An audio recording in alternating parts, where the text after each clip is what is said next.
Salut à toi, je te fais cette vidéo pour t'aider à préparer ta semaine avant l'Aerox.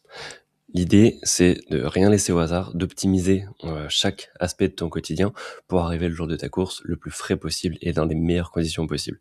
Donc globalement, tu vas pouvoir travailler sur plusieurs points comme l'entraînement, la récupération, l'alimentation, une stratégie d'alimentation également pour le jour J. On va parler des erreurs à éviter et du message clé que je veux te transmettre dans cette vidéo. Donc l'objectif principal, c'est d'arriver frais et pas plus fort. Ok, la semaine avant ton Aerox te sert principalement à assimiler tout ce que tu as appris, tout ce que tu as créé dans les semaines de préparation et pas à ajouter du volume, pas à ajouter des compétences, mais juste à assimiler tout ce que tu as fait.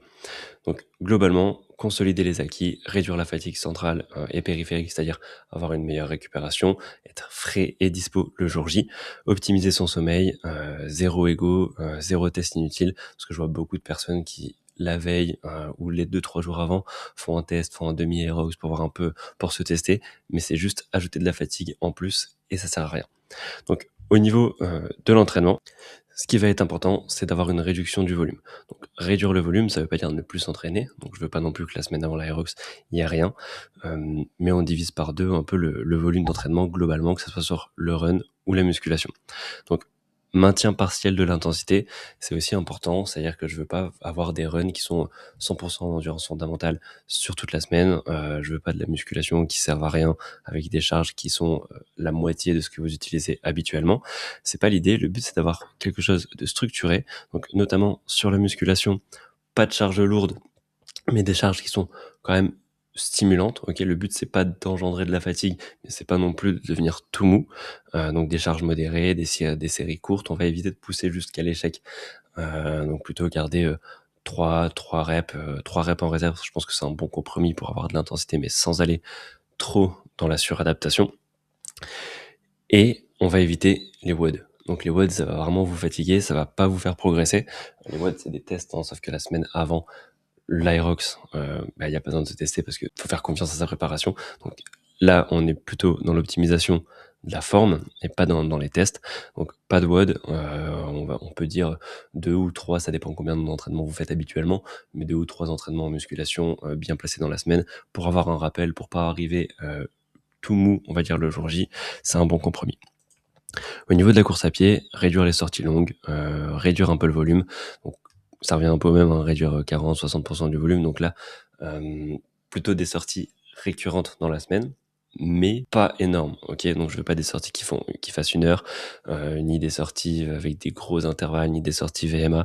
On conserve la fréquence, rappel d'allure, légèreté. J'entends par là que ça doit pas être un programme, une semaine qui surcharge un peu la fatigue. Donc, on y va tranquille. Par exemple, ce qu'on peut faire, c'est en début de semaine, donc si vous passez en fin de semaine, un samedi, un dimanche, on fait ça, sinon vous décalez un peu. Si vous passez les mercredis, maintenant ça se fait beaucoup les jeudis. Donc on va dire 6 jours avant un footing qui dure 45 minutes, voilà, qui juste en endurance fondamentale, qui met un peu de volume dans la semaine. 3 jours avant, on va pouvoir faire un rappel d'allure. Donc, globalement, un footing avec des blocs d'allure. Donc l'allure à laquelle vous allez courir votre Aerox. Par exemple, si vous le courez à 4,30, si vous le courez à 5, si vous le courez à 4,10, enfin peu importe, vous mettez des blocs d'allure. Donc on peut faire une sortie de 30 minutes avec 5 ou 6 intervalles de 1 minute, 2 minutes à l'allure souhaitée. Le but, c'est pas d'engendrer de la fatigue, c'est pas d'être super fatigué, mais c'est d'imprégner l'allure dans vos jambes, dans vos corps. Et le jour avant l'Aerox, il y en a beaucoup qui font rien, qui se reposent. C'est pas non plus optimal. Moi, ce que je conseille, c'est de faire un run d'activation. Donc 20 minutes avec 15 minutes d'endurance fondamentale et ensuite vous pouvez partir sur 5 accélérations de 15 secondes avec 45 secondes de récup. Donc là, vraiment, l'accélération, c'est pas non plus le sprint de votre vie, c'est une bonne accélération, on va dire 80% de la vitesse.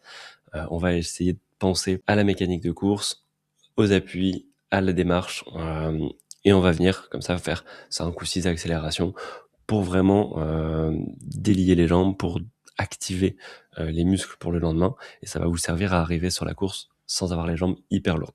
Ok. Au niveau de la technique, c'est quelque chose que vous allez pouvoir vraiment mettre en avant sur la semaine avant l'Aerox, parce que ça va pas être sollicitant, mais ça va vous permettre d'arriver plus en confiance, de travailler 2-3 petites choses qu'on travaille pas forcément dans le rush de la prépa. Donc sur le ski erg, on peut travailler justement la technique pour être efficace, essayer d'avoir le moins de mouvements possible, pour une vitesse donnée, ok. Placer ta respiration sur les mouvements, t'entraîner à placer ta respiration aussi sur les wall balls, par exemple.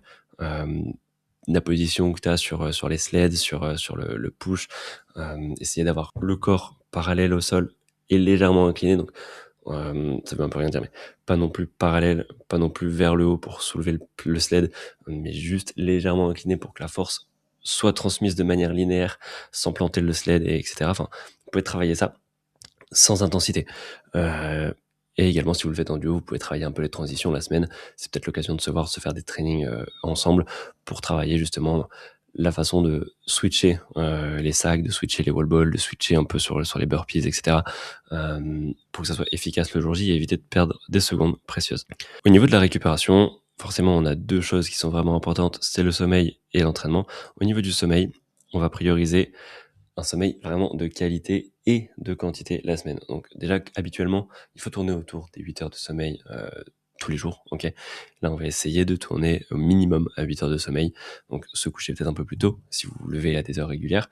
C'est la seule métrique que vous allez pouvoir ajuster. Se coucher plus tôt, essayez d'anticiper au maximum un sommeil de qualité, ok.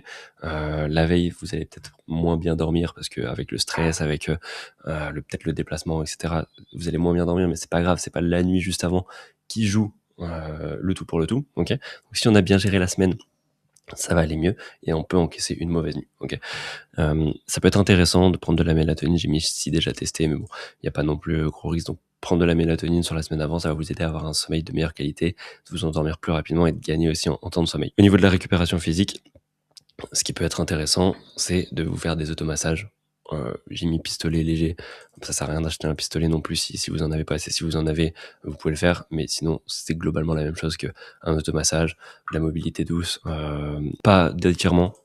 Je conseille pas forcément les étirements, ça va plutôt aggraver, accentuer les risques de blessures, ça va vous mettre en mode hyper lax pour la course, alors que ce qu'on veut, c'est quand même avoir une certaine rigidité qui transmette l'énergie. Donc les étirements agressifs, ça risque de vous blesser, ça risque de vous mettre dans des mauvaises conditions pour la course, ça risque de vous faire mal, d'avoir des courbatures, donc on évite. Et si vous avez, vous pouvez mettre un peu de chaussettes de contention après les entraînements, essayer de prioriser un peu tout ce qui est confort pour justement récupérer un peu plus vite et arriver dans les meilleures conditions le jour J. Au niveau de l'alimentation, on a tendance à sous-estimer énormément ça, notamment sur l'apport calorique. Ce qu'on va vouloir, c'est un maintien, voire un léger surplus si besoin. Mais ce que je veux pas absolument, c'est d'être en déficit calorique. Okay, en déficit calorique, le corps va puiser dans les réserves pour s'adapter. Et la semaine avant l'Aerox, ce qu'on veut, c'est être en meilleures conditions, que le corps soit au top de sa forme, qu'il n'aille pas dans les réserves. Donc, peu importe vos objectifs à long terme, même si vous êtes en perte de poids ou autre, la semaine avant l'Aerox, c'est non négociable d'être au minimum en maintien et au mieux en léger surplus. Ça va permettre de corriger un peu toutes les lésions musculaires que vous avez, de reprendre un peu de forme, de stocker un peu de glycogène que vous allez avoir largement besoin pendant la course. Donc c'est vraiment important de gérer son apport calorique et je vous invite à le calculer et pas à faire à l'œil. Parce que si vous faites beaucoup de sport, arriver à un maintien ou en léger surplus, ça va peut-être demander de manger plus qu'à votre faim. Si vous en faites pas beaucoup, vous avez un travail plutôt sédentaire, je vous invite quand même à checker votre apport calorique, enfin votre maintien, votre apport de maintenance pour éviter d'en manger beaucoup trop non plus et stocker, devenir vraiment lourd pour la course. Donc si vous savez pas comment faire, envoyez-moi un message et sur Instagram par exemple ou sur WhatsApp, vous avez le lien dans ma bio Instagram et on pourra essayer de regarder un peu votre niveau de maintien et checker combien de calories vous devez manger pour la semaine. Au niveau des macros, protéines, on reste à 1,82 grammes comme d'habitude, donc pas besoin de changer par kilo de poids de corps rond. Et au niveau des glucides, ça va être intéressant d'augmenter au moins les 3 jours avant pour remplir vos stocks de glycogène le jour de la course et arriver avec des stocks pleins pour éviter de taper dans des stocks qui sont déjà réduits et taper un mur pendant un arrêt. C'est un peu moins courant, mais ça peut arriver si vous arrivez avec des stocks vidés. Les lipides, ça va être surtout la variable d'ajustement. Comme on va augmenter beaucoup les glucides, on va laisser le maintien des protéines. Donc si on arrive à trop de calories, si on arrive à un surplus qui soit vraiment énorme à cause de l'augmentation des glucides, on va réduire plutôt les lipides sans trop les réduire non plus parce que ça a un impact hormonal. Donc voilà. Encore une fois, si vous avez besoin d'éclaircissement sur cette partie, envoyez-moi un message, on peut se faire un petit rendez-vous, une petite consultation gratuite et on peut regarder ça ou alors par message donner 2-3 tips, ok. Au niveau de l'hydratation, ça sert à rien de se surhydrater la semaine avant la course. Il faut juste avoir une hydratation qui soit régulière. Normalement, déjà dans la semaine, vous devez être au minimum à 2 litres, au mieux aux alentours de 3 litres par jour. Donc on doit rester sur ça. Les électrolytes, si vous êtes quelqu'un qui transpirait beaucoup, ça peut être intéressant d'en prendre pour justement remettre à niveau tous les niveaux de sodium, potassium, magnésium qu'il y a dans votre corps et arriver au mieux le jour de la course. Mais ça sert à rien de s'enfiler 2 litres d'électrolytes la veille, 2 litres au matin, parce que vous allez juste diluer votre pH sanguin, votre niveau d'électrolyte dans le sang, parce que le temps que ça soit assimilé, etc., c'est pas instantané. Vous allez être ballonné un peu pour la course, vous risquez d'avoir envie d'aller aux toilettes, enfin, c'est pas forcément optimal. Et surtout, pas de nouveauté. Donc, on prend pas les électrolytes qu'on vient d'acheter sur le salon de l'Aerox ou qu'on a eu par le partenaire. On prend pas non plus les gels de glucides qu'on n'a jamais testé. Pas de nouveauté le jour de la course et encore moins juste avant la course ni pendant la course. Ok. Le jour J, donc une fois qu'on a géré un peu toute la partie entraînement, récup, alimentation sur la semaine, vient le jour de la course.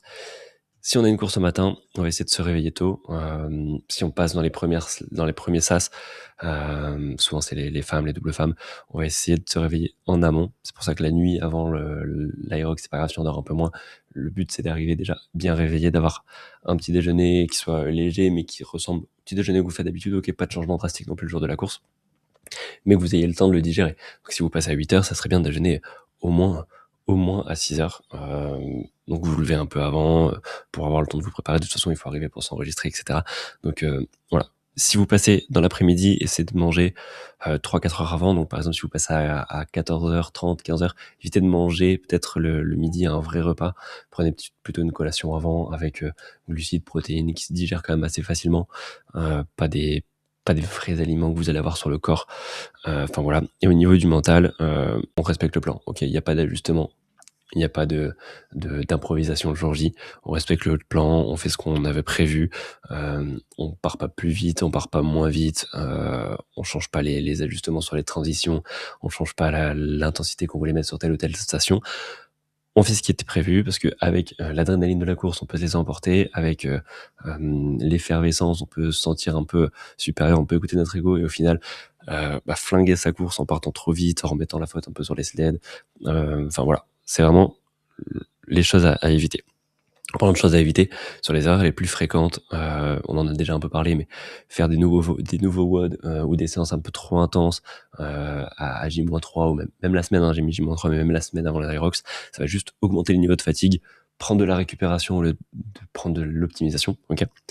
Changement radical d'alimentation, on veut pas non plus que le jour J vous soyez ballonné, que vous ayez des reflux, des problèmes digestifs, moins dormir, parce que justement, on va en avoir besoin, ça fait une semaine assez stressante. Donc le but c'est d'alléger un peu sa charge mentale, d'améliorer sa récupération. On copie pas les autres athlètes et on compense pas sa prépa. Je vois beaucoup de personnes qui font comme les autres athlètes. Ok, c'est pour ça que je fais une vidéo un peu plus longue que ce qu'on peut voir sur Instagram d'athlètes qui mettent leur semaine avant course et que certaines personnes copient et vont foirer toute leur prépa parce que ça leur correspond pas du tout. Donc là, le but c'est d'optimiser par rapport à toi. Donc on copie pas d'autres athlètes, on fait vraiment son plan. On suit un peu ce que je viens de dire de manière individuelle et on compense pas une prépa. Si vous avez loupé des entraînements, c'est pas le moment de les placer. Si vous avez un doute, c'est plus le moment de travailler dessus. On fait avec ce qu'on a et on optimise. Ok.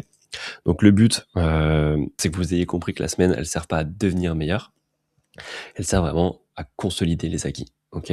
Mettre en application tout ce que vous avez fait pendant la prépa, gérer sa récupération pour qu'on soit capable de l'utiliser à 100% et pas arriver à 70-80% le jour de la course. Donc voilà, le but de la semaine avant l'Aerox, c'est de se reposer, de consolider les acquis et de pas s'épuiser. J'espère que cette vidéo va vous aider pour l'Aerox. Si vous avez des questions, si vous avez des doutes, restez pas avec. Le but, c'est aussi de décharger un peu la charge mentale. Donc envoyez-moi un message sur Insta, sur WhatsApp et on peut discuter pour les derniers ajustements un peu plus perso. S'il y a besoin, ça me ferait plaisir de vous aider et comme ça vous pourrez me dire le temps que vous avez mis sur votre course. Ça sera sympa d'avoir ce petit retour. Je vous souhaite une bonne semaine et un bon Aerox.